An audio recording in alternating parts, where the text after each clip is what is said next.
You are not competitors. And I think the big mistake we have made is by making each other competitors. We are not competing. Our problem is that we are not working closer together to meet the demands that our people have. And as I was telling another gathering, you know, these borders, and I also mentioned to my brother, these borders that you create silos for yourselves amongst, you must always remember, are not your creation. These were creations of people outside of this continent who made these borders not to develop you, but to extract from you. Now that you want to develop yourself, we must start looking at these borders, and we must start removing the barriers that we have put, that have defined us in the past, and now hinder us from being the giant that we should be.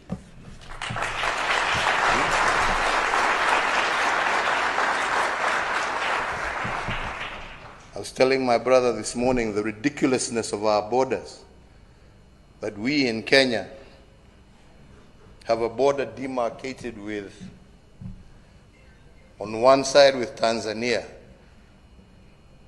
where the people who live on the border are the Maasai community. They were a nation once upon a time.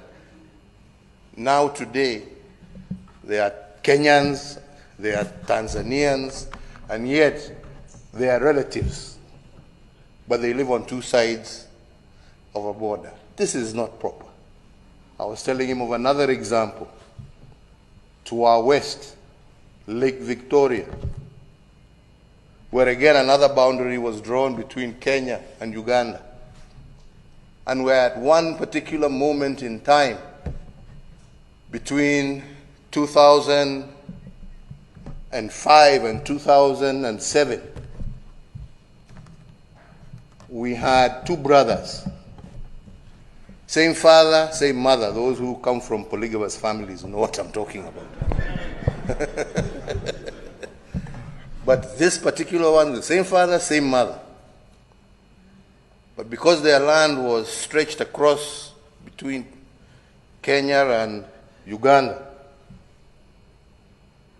one brother inherited land on the Ugandan side, the other brother inherited land on the Kenyan side.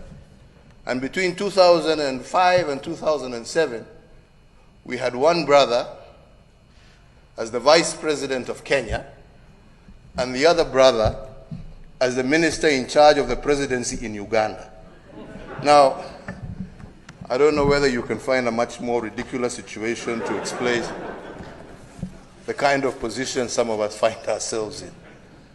So these borders were not made for us. If we are going to become manufacturing giants, we need to do away with these borders.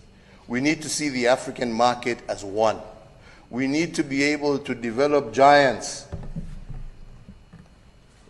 like Airbus, that makes components in the United Kingdom, that makes components in France and in other parts of Europe, but has become a global conglomerate. They didn't come together because they loved each other. We all know how they hate each other. We know. Yeah? But they've come together to survive. Africa must come together for us to survive.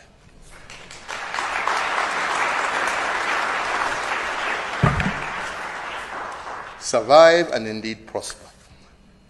I wish you all the very best. I am very excited that my brother has pushed this agenda of Kenya Airways and South African Airlines, and I am very hopeful that in the very near future, I shall be one of the first customers on a Pan-African flight that is owned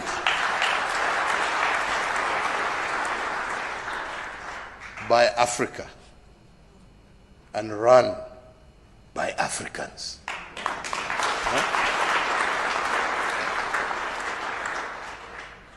There's a story that says it's better to own a small piece of a big thing than a big piece of nothing. So I'm looking forward to our small piece in a big Pan-African airline. Thank you very much.